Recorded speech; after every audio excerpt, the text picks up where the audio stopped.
Good evening students, आप सभी का हमारे चैनल पर स्वागत है। तो आज हम करेंगे क्लास 9 के मैथ का चैप्टर नंबर फर्स्ट, जिसकी एक्सरसाइज 1.5 चल रही है। इससे पहले मैं आपको 1.4 तक कंप्लीट चैप्टर करवा चुकी हूँ, जिसकी वीडियोस के लिंक आपको इसी वीडियो के डिस्क्रिप्शन में मिल जाएंगे, या आप डायरेक्ट आई बटन पर क्लिक करके भी उन्हें देख सकते हैं। तो चलिए शुरू करते हैं हमारा आज का वर्क। तो सबसे पहला क्वेश्चन है, classify the following numbers as rational और इर्रेशनल। मतलब ये कि आपको इन सभी संख्याओं को क्लासिफाई करना है, वर्गीकृत करना है, किसमें? परिमेय तथा अपरिमेय संख्याओं में। ठीक है, आपको ये नंबर्स बताने हैं कि परिमेय है या अपरिमेय है, मतलब रैशनल है या इर्रेशनल है। तो चलिए शुरू करते हैं हमारा आज का काम। तो क्वेश्चन नंबर फर्स्ट का पार्ट नंबर फर्स्ट है 2 माइनस √5।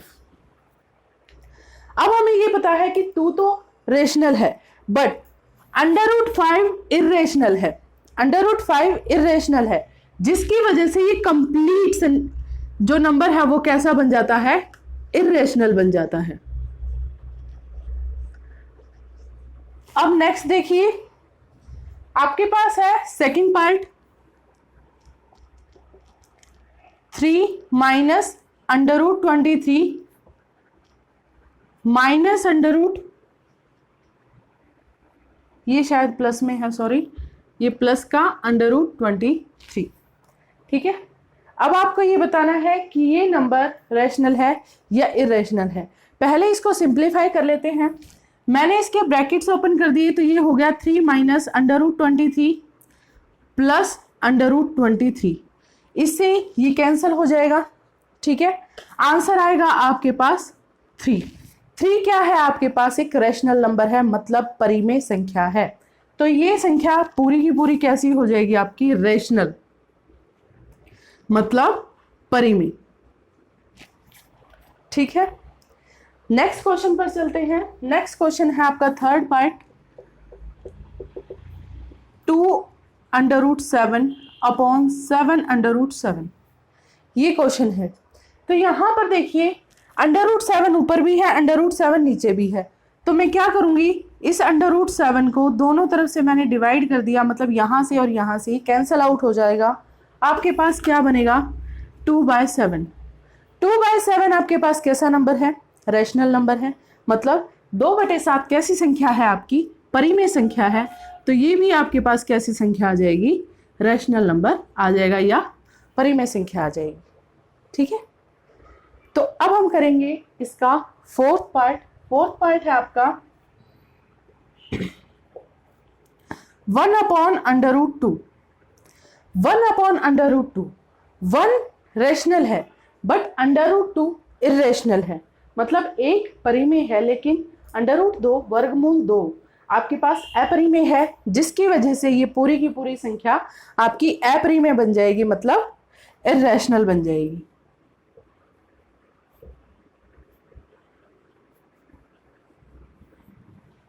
ठीक है, नेक्स्ट है आपका फिफ्थ पार्ट। फिफ्थ पार्ट है 2π। हमें पता है पाई एक इर्रेशनल नंबर है। पाई अगर इर्रेशनल है तो 2π क्या हो जाएगा? इर्रेशनल हो जाएगा। तो ये पार्ट भी क्या है? आपका इर्रेशनल पार्ट है। ये था आपका क्वेश्चन नंबर फर्स्ट, जहां पर सिर्फ आपको रैशनल और इर्रेशनल बताने थे, मतलब परिमेय और अपरिमेय बताने थे। अब हम करेंगे इस एक्सरसाइज का क्वेश्चन नंबर सेकंड। सिंप्लीफाई करना है हमें इन क्वेश्चंस को, मतलब इनके सोल्व करके आंसर्स निकालने हैं आपको। तो चलिए शुरू करते हैं आपका next part.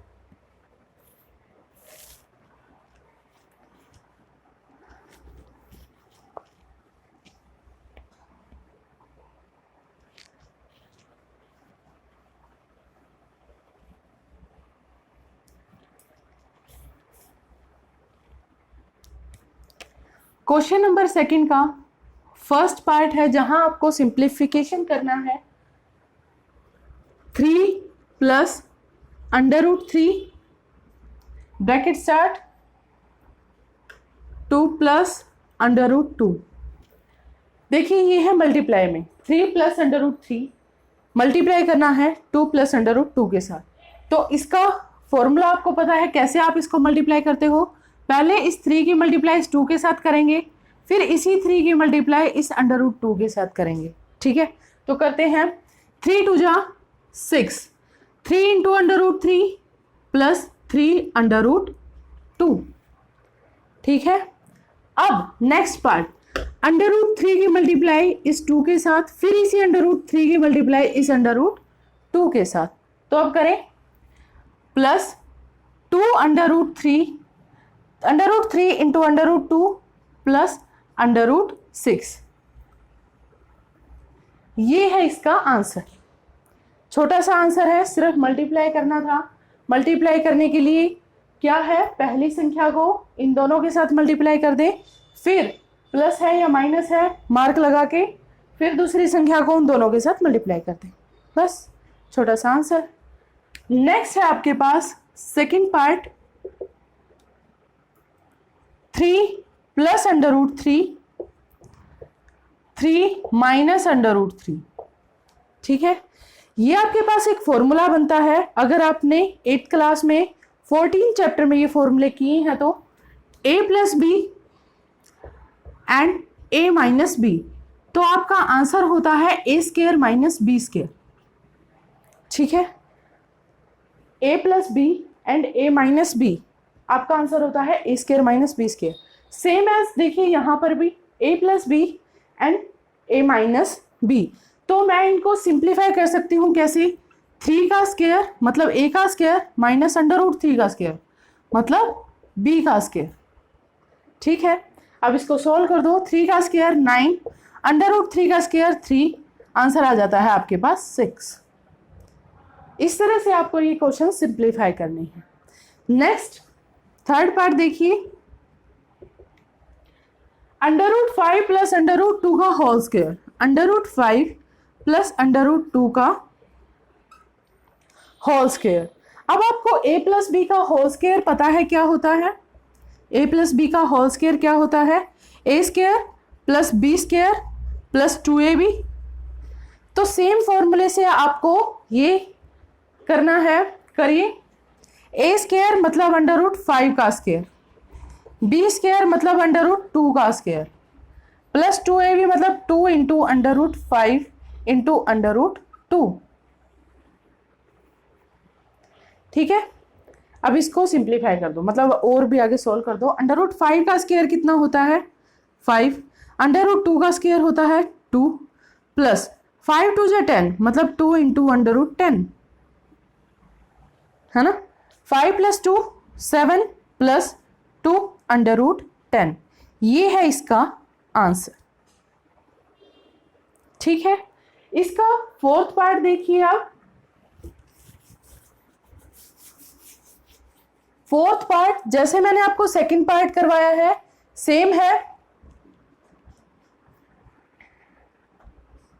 √5 minus √2 into √5 plus √2।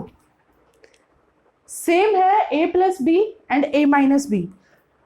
क्या होता है आंसर, a² माइनस b²। तो कर लेते हैं, a² माइनस b² मतलब √5 का स्क्वायर माइनस b² मतलब √2 का square. 5 minus 2 is equal to 3। ये है इसका आंसर।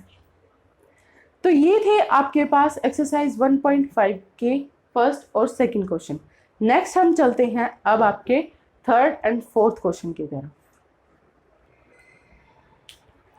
तो अब हम करते हैं हमारा third question. Recall pi is defined as the ratio of circumference c of a circle to its diameter d. That says pi is equal to c by d. This seems to contradict that the fact is pi is irrational. How will you resolve it? हमारे पास क्या है question में, पाई बोला जाता है कि ratio है, मतलब पाई एक रेशो है किसका, सर्कमफ्रेंस एंड डायमीटर्स का। किसी भी सर्कल के सर्कमफ्रेंस परिधि और उसके व्यास का एक रेशो है सरकमफ्रेंस किसी भी सर्कल की परिधि और किसी भी सर्कल के व्यास का। इसका मतलब क्या है कि पाई जो है वो है c/d, लेकिन हमें बोला जाता है कि पाई एक इरेशनल नंबर है। क्यों? क्या ये एक कॉन्ट्राडिक्शन है? मतलब क्या ये एक विरोधाभास है? तो आप इसको कैसे बताएंगे? हमारे पास पाई इरेशनल बोला जाता है, यह एक विरोधाभास नहीं होता, क्योंकि जब हम किसी भी लंबाई को मापते हैं, किसी भी लेंथ को मापते हैं, चाहे वो सर्कल की है चाहे वो किसी लाइन की है, उसका एग्जैक्ट प्रॉपर मेजरमेंट आप नहीं ले सकते, वो नियर अबाउट ही जाता है, वो कहीं ना कहीं आपके पास अपरिमेय संख्या ही आता है। ठीक है, इसका मतलब क्या है कि पाई जो है, पाई आपका एक इरेशनल नंबर होगा। मतलब हमें पता है भाई पाई आपका बेशक से c/d है, ठीक है, लेकिन पाई को निकालने के लिए भी तो आपको c और d को मेजर करना पड़ेगा, c और d को मापना पड़ेगा, और c और d को चाहे हम किसी भी इंस्ट्रूमेंट से लेते हैं, ठीक है, किसी भी स्केल से, किसी भी मेजरमेंट से जब आप इसको मापते हो तो ये एक प्रॉपर मेजरमेंट नहीं देते। कोई भी इंस्ट्रूमेंट एक प्रॉपर मेजरमेंट नहीं देता, नियर अबाउट लगभग के आसपास इसकी मेजरमेंट्स आती हैं, जिसकी वजह से पाई क्या बनता है आपका, एक अपरिमेय संख्या बनता है।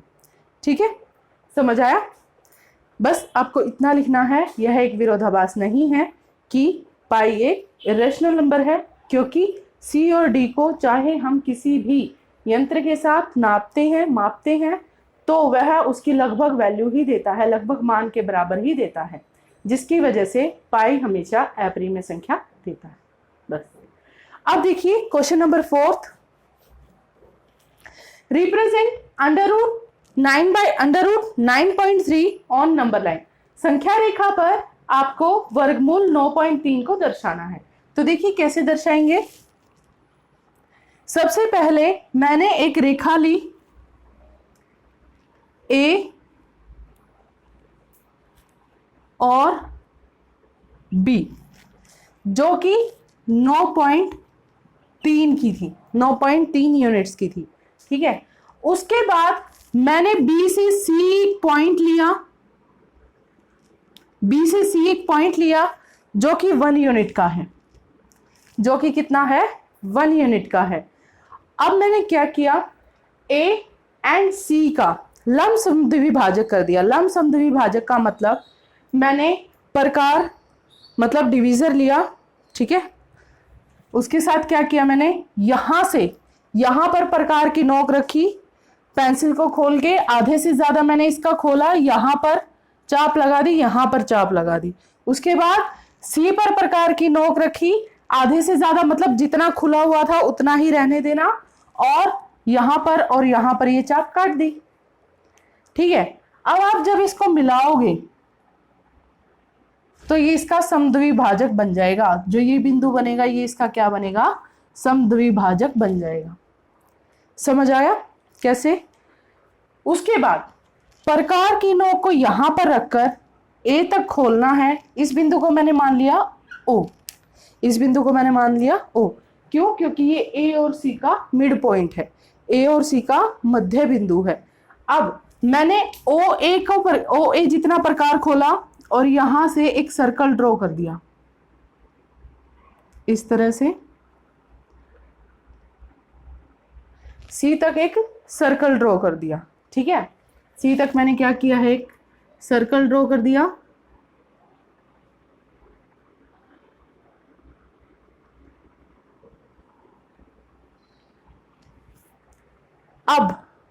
अब मैंने क्या किया, बी से इस सर्कल के ऊपर एक लाइन इस तरह से ले ली, बी पॉइंट से सर्कल के ऊपर एक लाइन मैंने इस तरह से बना दी। ये बिंदु है आपका डी। ठीक है, ये बिंदु मैंने ले लिया डी। अब मैंने ओडी को मिला दिया। ठीक है, अब आपको कुछ नहीं करना, बस ओडी को त्रिज्या मानकर, ओडी को रेडियस लेकर आपको यहां से एक सर्कल की चाप लगानी है इस तरह से।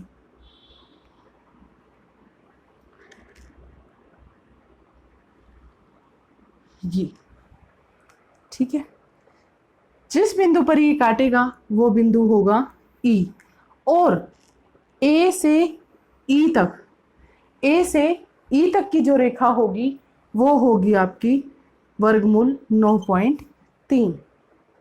दोबारा करते हैं। देखिए मैंने सबसे पहले क्या लिया, ए बी बिंदु ले लिया, ए बी की लंबाई मैंने ली है 9.3 की, ठीक है। उसके बाद मैंने क्या किया, इसका एक circle O B A B ले लिया। उसके बाद मैंने बी से सी लिया, बी से सी मैंने कितना लिया, 1 यूनिट। यहाँ तक समझ आ गया। अब AC का मध्य बिंदु ले लिया, AC का मिड पॉइंट ले लिया, कैसे, लमसम द्विभाजक से, ठीक है। तो ये बिंदु आ गया आपका मध्य बिंदु O। फिर मैंने इस मध्य बिंदु O को सेंटर पॉइंट मान के एक हाफ सर्कल ले लिया, एक अर्धवृत्त बना दिया, ठीक है, एक अर्धवृत्त बन गया। अब इस अर्धवृत्त के साथ मैंने इस B को मिला दिया, इस तरह से सीधा सीधा मिला दिया। अब देखिए ये D बिंदु पर कटा, OD को मैंने मिला दिया, OD को मैंने मिला दिया। क्यों मिलाया है, बस इसकी त्रिज्या बनाने के लिए, ठीक है। तो ये बन गया आपके पास त्रिज्या, ठीक है।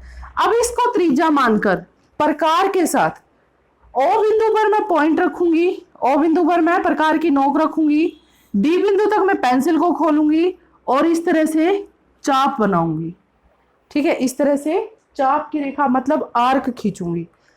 जहां पर जिस संख्या रेखा पर जिस बिंदु पर ये आर्क काटेगी वो बिंदु होगा E, ठीक है।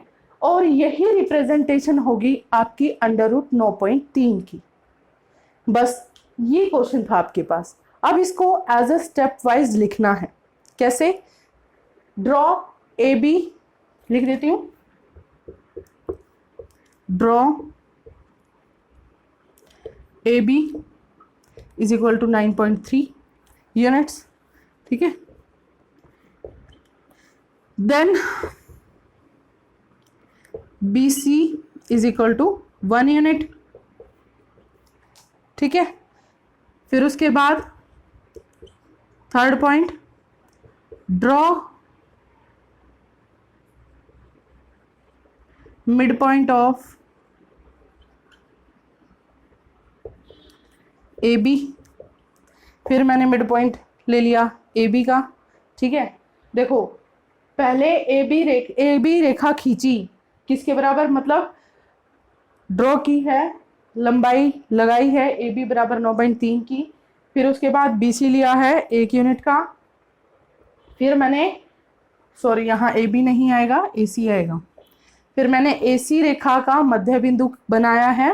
फिर उसके बाद O बिंदु पर O बिंदु को सेंटर मान के, मतलब O बिंदु को केंद्र मानकर एक अर्धवृत्त बनाया है। फिर उसके बाद जैसे जैसे मैंने स्टेप्स किए हैं बिल्कुल वैसे वैसे लिखना है, ठीक है। मैंने एग्जाम्पल देके बता दिया भाई इस तरह से लिखना है, कर सकते हैं। तो चलिए अब हम चलते हैं हमारे 5th क्वेश्चन की तरफ। अब हम करते हैं हमारा लास्ट क्वेश्चन, 5th क्वेश्चन, जिसमें आपको रैशनलाइजेशन करना है, मतलब हर का परिमेयकरण करना है। तो कैसे करना है, देखिए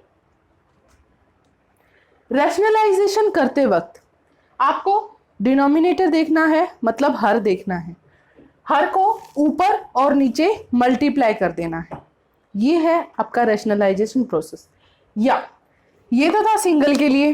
अगर आपके पास इस तरह से है, प्लस या माइनस में कोई डिजिट है, तो आपको बस उसका मार्क चेंज कर देना है, मतलब चिन्ह को बदल देना है। प्लस का है तो माइनस का कर दो, माइनस का है तो प्लस का कर दो, और ऊपर और नीचे दोनों तरफ उसकी मल्टीप्लाई कर दो, ठीक है।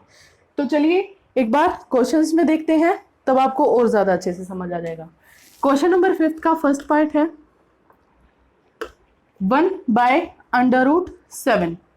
मैंने बताया था सिंगल नंबर के लिए, सिंगल डिजिट के लिए आपको बस उस डिजिट की मल्टीप्लाई ऊपर और नीचे कर देनी है डिनोमिनेटर की।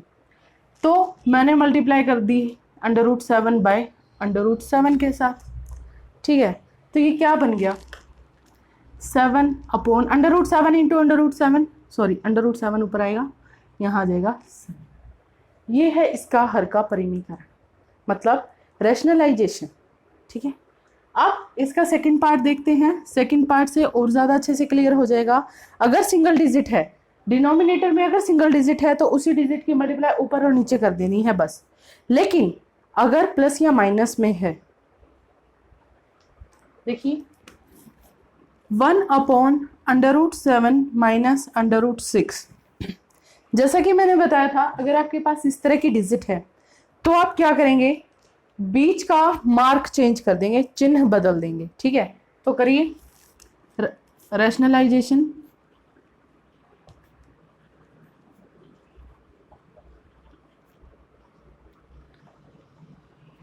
हर का परिमेयकरण करने पर 1/√7 माइनस √6।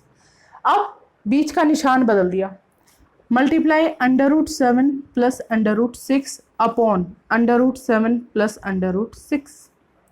ठीक है, अब इसकी मल्टीप्लाई करनी है बस। इसकी मल्टीप्लाई 1 के साथ करोगे तो एज इट इज आ जाएगा √7 प्लस √6।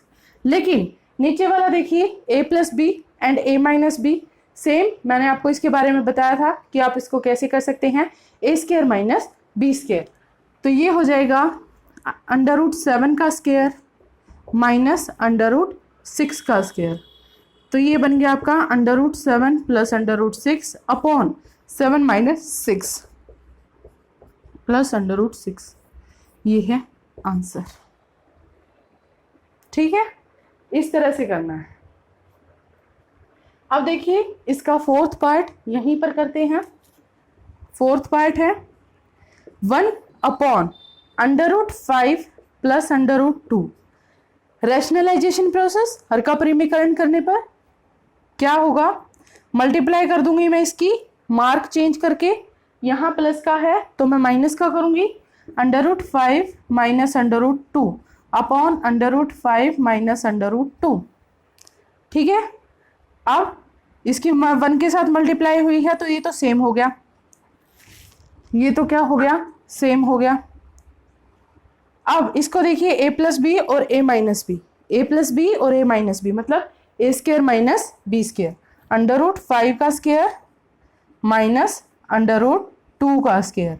तो ये बन गया √5 माइनस √2 अपॉन 5 माइनस 2। इसकी जगह मैं यहीं लिख देती हूँ क्या, 3। ठीक है, नेक्स्ट स्टेप में लिख सकते हो आप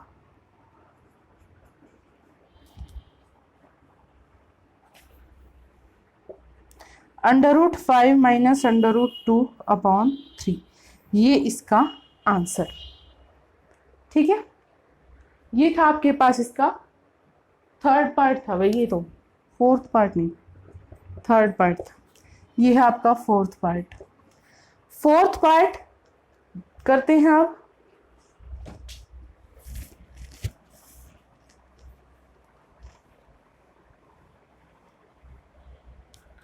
फोर्थ पार्ट में क्या है,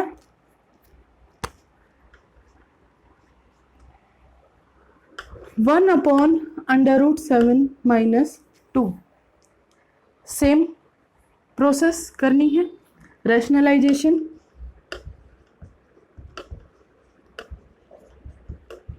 मतलब हर का परिमेयकरण करने पर 1/√7 minus 2 multiplies √7 plus 2 upon √7 plus 2। ठीक है, ऊपर 1 के साथ मल्टीप्लाई हुई था है तो एज इट इज चलेगा।